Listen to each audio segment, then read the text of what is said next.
Hola, ¿qué tal? Muy buen día, sean bienvenidos a este nuevo video donde continuaremos explorando eh, una temática más sobre el teatro del siglo de oro, que como habrán visto por el video y pues ya por la presentación que están viendo en pantallas, pues esta vez lo haremos sobre los personajes. El orden de nuestro video será el siguiente. En un primer momento abordaremos algunas consideraciones generales sobre los personajes y después pasaremos a los tipos. Vamos a hablar de cada uno de los personajes. Vamos a proveer algunos ejemplos. De algunos considere que ya no iba a colocar aquí algún ejemplo porque en realidad, dado que ya hemos leído a estas alturas Fuente Ovejuna y La Verdad Sospechosa, y que además, bueno, están leyendo en casa Don Gil de las Calzas Verdes y El Condenado por Desconfiado, pues bueno, ustedes mismos incluso podrían aterrizar esto, lo que hoy veamos en lo que están leyendo.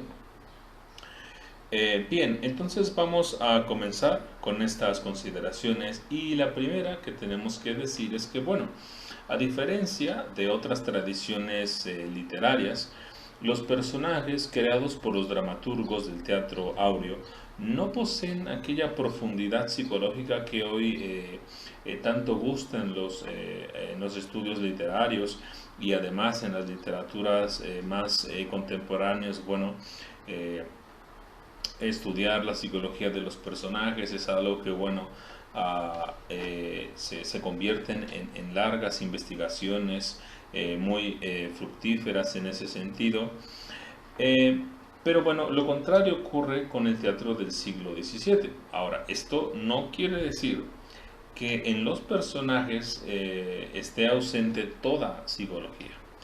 Más bien se manifiesta y es sugerida en lo que hacen. Y claro, hay algunos casos excepcionales en donde donde esta profundidad psicológica se puede encontrar muy bien y se puede detectar, pero más que esto que sea un patrón en todas las comedias, bueno, pues más bien confirma la regla. Por el contrario, no hay que olvidar que los personajes de este teatro, bueno, son muy activos. Y esto va a permitir que este teatro sea uno muy dinámico y muy impulsivo. Entonces, esta sería la primera consideración cuando eh, quieran en un futuro abordar este teatro. La segunda es que los personajes ostentan los ideales colectivos de la sociedad en la que son creados. Así podemos hablar más bien de papeles o personajes tipo, que poseen unas actitudes, unos ideales e ideas que están en uniformidad con la ideología que les ha dado vida.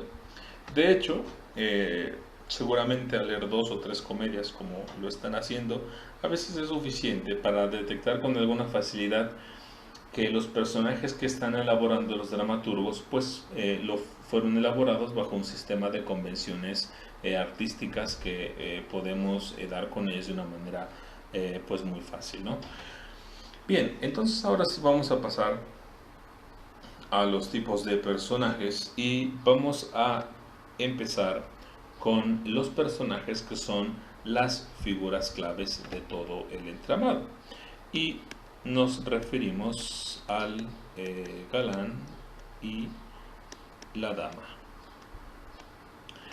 Cada uno de ellos tiene sus propias características. Por ejemplo, el galán se caracteriza por su valor, su audacia, su generosidad, constancia, capacidad de sufrimiento, idealismo, gentileza, reconoce su linaje y también lo aprovecha para lograr sus fines. La dama comparte algunos de esos rasgos, también es audaz, también es valiente, aunque bueno, en ella se destaca la belleza, bueno, también está presente el linaje, sabe dedicarse amorosamente, posee un ingenio y una agudeza en sus diálogos que a veces, bueno, hace pues hasta tartamudear a los mismos galanes. Ahora, en estos personajes son muy importantes los celos, el honor y el amor, porque estos tres hilos serán aquellos que o van a acercar a los enamorados o bien los van a separar o van a motivar todas sus conductas. Como pareja de amantes se entregan apasionadamente a la aventura del amor. Y si al principio están distanciados, bueno, a veces ocurre que uno de los rasgos que ellos tienen, ese rasgo, bueno, posibilita que ambos se acerquen.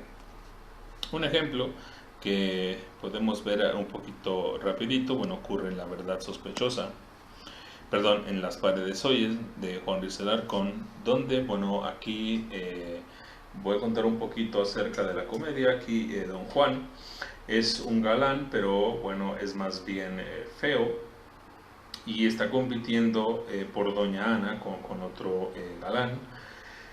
Y bueno, Doña Ana por supuesto no le corresponde a Don Juan, pero mientras va avanzando la comedia, se va viendo que Don Juan, bueno, habla muy bien de ella cuando ella no está presente. Eso no ocurre así con el otro galán, porque además el otro es un celoso y no quiere que nadie se enamore de Doña Ana.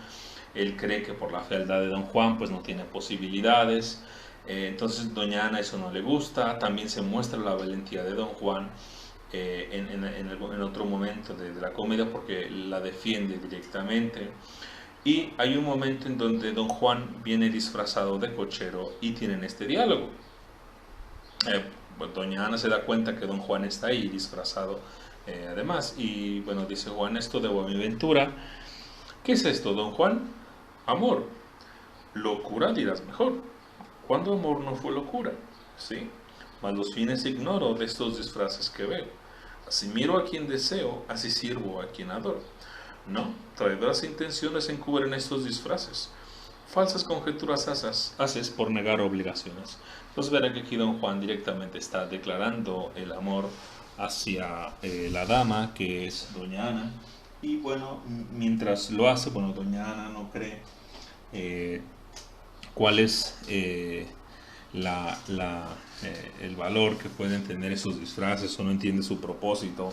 Entonces pues en un sentido le empieza a reclamar, pero bueno, como les comentaba, eventualmente en la comedia pues Doña Ana va a concederle su favor a Don Juan. Bien, entonces vamos a regresar a nuestra exposición, y ahora podemos hablar sobre el siguiente de los personajes, que es el poderoso. El poderoso, bueno, está por debajo del rey y suele ocupar los cargos de príncipe, de duque, de marqués. Puede ser el comendador, un capitán, maestre. Él es de sangre noble y recibe los rasgos del galán, aunque hay que sumarle que él es soberbio, es mentiroso, es injusto, es lujurioso, lascivo, etc. Es decir, contrarresta a los ideales del galán. Y bueno, él es motivado por su propia afirmación. Hay que olvidar que él es completamente soberbio. Y sus actos, bueno, son castigados o bien por el cielo, por el rey, por el pueblo o por todos juntos, como ocurre en Fuente Ovejuna. Pero también puede arrepentirse, y si esto ocurre, pues se reinstaura el orden, así de fácil. Otro de los personajes también importantes del teatro es el que, bueno, ostenta la figura más poderosa, que es el rey. El rey, bueno, él tiene, su figura es dual. Puede tratarse de un rey viejo o puede tratarse de un rey galán. Si es un rey viejo, bueno, va a ser prudente, va a reflejar la realeza, va a ser sabio, va a traer la justicia a los momentos que lo requieran. Pero si se trata de un rey galán, bueno, él se va a destacar porque, bueno, va a ser soberbio, va a ser injusto, también va a tener por ahí algo de lascivia en sus actos.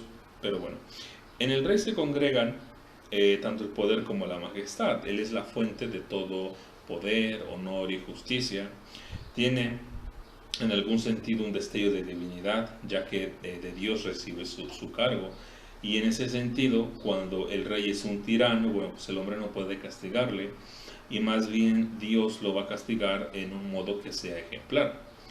aunque bueno, la solución común para los reyes tiranos es el arrepentimiento. Eh, Como ocurre en distintas comedias. Ahorita la que se me viene a la mente es Los pechos privilegiados de Juan Luis de Lacón, donde precisamente ocurre eso. El rey aquí es un galán, es un soberbio, es un injusto que quiere pretender a una de las damas. Uno de sus válidos, bueno, pues le dice, sabe usted, rey, por favor, no haga esto, se gana el odio del rey, etcétera, ¿no? Bien, vamos a hablar ahora de otro personaje que es el caballero. Este personaje, bueno, puede ser un padre viejo, puede ser esposo, puede ser hermano, un simple galán, y él pues vigila celosamente a la dama, que puede ser su hija, puede ser su hermana o puede ser su esposa. Él es el que lleva a cabo la venganza. Y dado que él lleva la venganza, si recuerdan nuestra sesión donde estudiamos el honor, bueno, pues él es motivado por los celos. Él está sometido al código de honor y a su deber con la comunidad. Entonces él ostenta todos los ideales de la sociedad y se espera que él responda de esa manera. Bien, otro personaje, bueno, es el villano o el labrador. No hay que entender aquí villano en un sentido peyorativo como el malvado de la historia. No, más bien es una figura rural, es un labrador, es un campesino. Y bueno, él está respaldado, o su valer o su dignidad está respaldado por su limpieza de sangre y pues por el medio rural en el que él está inscrito. Cumple él el papel del héroe popular que retorna la paz, la alegría a la aldea cuando lo cortesano, a veces en la figura del poderoso, pues irrumpe con injusticia. El labrador se caracteriza además por su oposición a la injusticia y a la soberbia de la vida. Ellos llevan una vida bastante tranquila, sin querer ansiar lujos, o al menos si eso ocurre, bueno, son castigados por ello de algún modo, aunque no de una manera, bueno, cruel. Que bueno, esta oposición que tiene a la injusticia y a la soberbia, bueno, es porque estas son frecuentes en el poderoso cortesano que irrumpe en la aldea o la villa. Y en ocasiones pues también presenta los rasgos típicos de un galán. Y algunos de los famosos labradores en las comedias del siglo de oro o villanos son Peribáñez, de la comedia Peribáñez y el comendador Ocaña, o también los de Fuenteovejuna. Y vamos a leer aquí un pequeño extracto, precisamente de una de las comedias que acabo de mencionar, de Peribáñez y el comendador de Ocaña, es en donde de alguna manera podemos ver en Peribáñez un poquito los rasgos de galán, y él está platicando aquí con Casilda. Casilda es su prometida, se van a casar, pero por supuesto el comendador va a irrumpir en la aldea, él va a pretender a Casilda, así que va a enviar a Peribáñez a la guerra. Y bueno, Peribáñez pues va a conseguir la venganza, ¿no? Y bueno, no les adelanto el final para que pues la lean por ahí. Es una comedia muy hermosa, particularmente me gusta mucho, y seleccioné precisamente uno de los diálogos que más me enternecen del teatro del siglo XVII, que es este que voy a leer aquí para ustedes. Inicia Casilda, ambos van a decirse, bueno, qué es lo que necesita, cuáles son los rasgos que debería tener una buena mujer y cuáles debería tener un hombre. Entonces pregunta Casilda, ¿qué ha de tener para buena una mujer? Oye, di, amar y honrar su marido es letra de este ABC, siendo buena por la B, que es todo el bien que te pido. Ahora te cuerda la C, la de dulce y entendida la E, y la F en la vida firme, fuerte de gran fe, la G grave y para honrada la H, que con la I te hará ilustre, si de ti queda mi casa ilustrada. Limpia serás por la L y por la M maestra de tus hijos, cual lo muestre quien de sus vicios se duele. La N te enseña un no a solicitudes locas, que este no, que aprenden pocas, está en la N y la O. La P te hará pensativa, la Q bien quista, la R con tal razón que destierre toda locura excesiva. Solicítate de hacer de mi regalo la S, la T tal que no pudiese hallarse mejor mujer, la V te hará verdadera, la X buena cristiana, letra que en la vida humana has de aprender la primera. Por la Z has de guardarte de ser celosa, que es cosa de que nuestra paz amorosa puede, Casilda, quitarte. Aprende este canto llano, que con aquesta cartilla tú serás flor de la villa y yo el más noble villano. Estudiaré por servirte las letras de ese ABC, pero dime si podré otro, mi Pedro, decirte si no es acaso licencia. Antes yo me huelgo, di que quiero aprender de ti. Pues escucha y ten paciencia. La primera letra es A, que altanero no has de ser. Por la B no me has de hacer burla para siempre ya. La C te hará compañero en mis trabajos, la D dadivoso, por la fe con que regalarte espero, la F de fácil trato, la G galán para mí, la H honesto y la I sin pensamiento de ingrato, por la L liberal y por la M el mejor marido que tuvo amor, porque es el mayor caudal, por la N no serás necio, que es fuerte castigo, por la O solo conmigo todas las horas tendrás, por la P me has de hacer obras de padre, porque quererme será la Q, será ponerme en obligación que cobras, por la R regalarme, por la S servirme, por la T tenerte firme, por la V verdad tratarme, por la X con abiertos brazos imitarla en sí, le abrazo. Y como estamos aquí, estemos después de muertos. Yo me ofrezco prenda mía a saber este ABC. Bueno, pues aquí tienen este diálogo. Vamos a regresar a nuestra exposición para concluir con el último de los personajes, que es el gracioso. El gracioso o la figura del donaire. Este personaje, bueno, en primer lugar es un desdoblamiento del protagonista central de la comedia. Además, él es débil, bueno, tiene una débil relación interna en la acción, aunque bueno, hay ocasiones en el que él puede jugar un papel importante cuando se opone a los principios de los galanes y caballeros. A veces sus errores, bueno, le pueden salir caros a los personajes. También es una figura noble dramáticamente. Muchas veces le es fiel a su señor y eso no cambia nunca. Hay algunos que, bueno, sí cambian y si lo hacen es porque, bueno, quieren irse con el amo que les da más dinero, que les da de comer o simplemente por miedo cambian de amos prácticamente, bueno, pues en cada escena. El gracioso es un contrapeso de lo real. Él hace que las situaciones se conviertan en farsa, en comicidad, en emoción, aunque a veces su sentido cómico tiene una intención crítica y muchas veces correctiva. Las características son numerosas.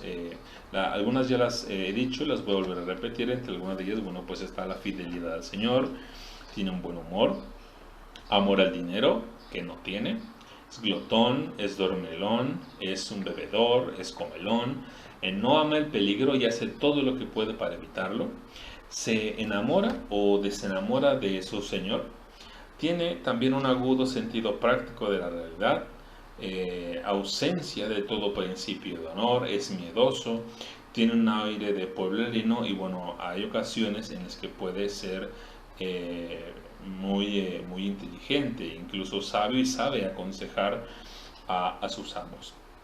Entonces vamos a leer un par de ejemplos sobre el gracioso y lo vamos a continuar haciendo en Juan Ruiz Alarcón en una comedia que se llama La Manganilla de Melilla, que retrata una historia de moros contra cristianos por la toma de Melilla.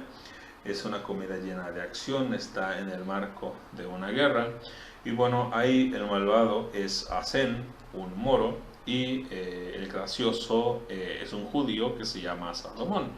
Entonces ya debería de llamarnos la atención el nombre, que hace referencia al rey hebreo sabio del Antiguo Testamento, hijo del rey David.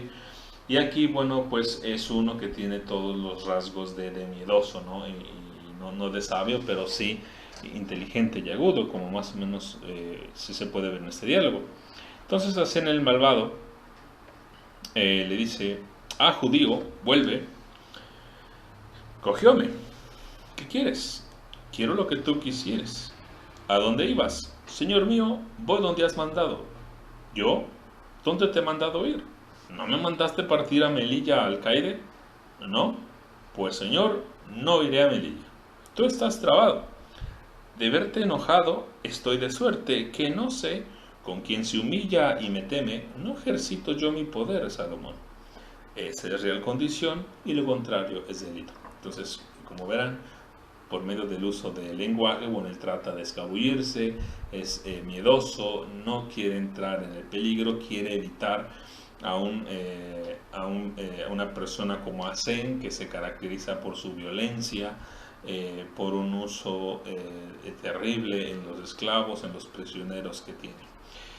Otro ejemplo que vamos a revisar, bueno, ocurre en Examen de Maridos también de Jorge Alarcón. Decidí tomar ejemplos solamente de los dramaturgos que ya hemos leído, a fin de también conocerlos un poquito más. Entonces, Examen de Maridos es una comedia donde la dama, bueno, pues recibe de su padre al morir, pues la tarea de buscar un hombre de bien con el que se pueda casar. Entonces ella pues inicia o aconsejado por uno de sus criados, pues va a iniciar todo un examen de hombres, entonces los va a convocar. Ella prácticamente va a decir, me voy a casar con aquel que le vaya bien en el examen que voy a hacer. Entonces ella va entrevistando a varios, muchos por supuesto no le parecen, y en la escena anterior a la que vamos a leer aquí, Ochavo, el gracioso de la comedia, le pide a la dama, bueno, que se fije también en el interior de los hombres, que muchas veces fijarse en el exterior, eso muchas veces conduce a errores. Entonces, bueno, se va la dama y queda Ochavo con Mencia, la criada de la dama, recordar que era doña Clara. Y traje esta escena a colación porque hay ocasiones en el siglo de oro donde el gracioso también tiene una escena de juego con la criada de alguna de las damas o de la dama principal. A veces puede ser que los galanes, cuando den a conocer su amor o sus celos, y a continuación viene una escena muy semejante de celos o de amor, pero en un tono completamente humorístico, hecho por los criados de ambos, por el gracioso y por la criada. Entonces comienza Ochavo diciendo, y tú, enemiga, haz también un examen, y si acaso te merezco, pues me abrazo, trueca en favor el desdén. Bebe, bebo, vino, puro, pues ya queda reprobado, que yo quiero esposo aguado. Y bueno, pues se va Mencia. Escucha, en vano procuro detenerla, bueno quedo. Vive Dios que estoy herido, pero si mi culpa ha sido beberlo puro, bien puedo no quedar desesperado. Aguado soy, que aunque puro siempre al fin lo procuro, siempre al fin lo bebo aguado, pues todo, por nuestro mal, antes de salir del cuero, en el Adán tabernero, peca en agua original. Entonces, bueno, ¿qué está pasando aquí? En la Mencia le va a hacer también su examen, accede a hacer el examen y le pregunta si bebe, y si además si bebe, pues si bebe vino. Por supuesto que Ochavo responde afirmativamente pensando que está respondiendo seguramente bien del examen. Entonces Mencia pues lo reprueba porque ella le dice que quiere un esposo aguado. Y una de las acepciones de la palabra aguado es de abstemio. Entonces, pues Mencia no quiere estar con un hombre comodón y borracho, ¿no? Entonces se va Mencia de la escena y Ochavo le intenta llamar, pero bueno, se queda él diciendo esto. Dice, bueno, vive Dios que estoy herido, pero si mi culpa ha sido beberlo puro, bien puedo no quedar desesperado. Es decir, aunque él ha dicho que bebe el vino puro, no se va a desesperar del todo. Y luego dice, aguado soy, que aunque procuro siempre que aunque puro siempre al fin lo procuro, siempre al fin lo bebo aguado. Aquí es un juego con la palabra aguar, que tiene el significado de, bueno, pues pasar por agua algo, es decir, aguar algo, ¿no? Entonces, eso aguado que bebe Ochavo precisamente es el vino que ha sido adulterado o rebajado con agua. Entonces, en ese sentido, Ochavo es un aguado porque bebe vino rebajado con agua. Continúa pues todo por nuestro mal antes de salir del cuero en el Adán tabernero peca en agua original. Es decir, que cuando él va a la taberna y pide el vino, bueno, pues entonces ese Adán tabernero, ese que está dando el vino, pues lo rebaja el vino en agua que supuestamente que es pura, para que tiene una intención de mal porque hace rebajar el vino. Entonces, en un sentido, Ochavo, quiero regresar a esto cuando dice, bien puedo no quedar desesperado, porque está haciendo un juego con las palabras. Bueno, seguramente Mencia está refiriéndose a un esposo que viva vino rebajado con agua. Lo cual, bueno, pues no es cierto, pero Ochavo en un juego podría hacernos creer que así fue como lo entendió, o de otra manera simplemente jugando con el lenguaje como ya lo está haciendo. Bien, entonces esto es lo que teníamos que decir sobre los personajes de el teatro del siglo de oro español. Y bueno, si quedó alguna duda, no dejen de hacérmela llegar en los comentarios en nuestra plataforma que estamos utilizando. Y pues por lo pronto, que pasen un muy buen día y hasta luego.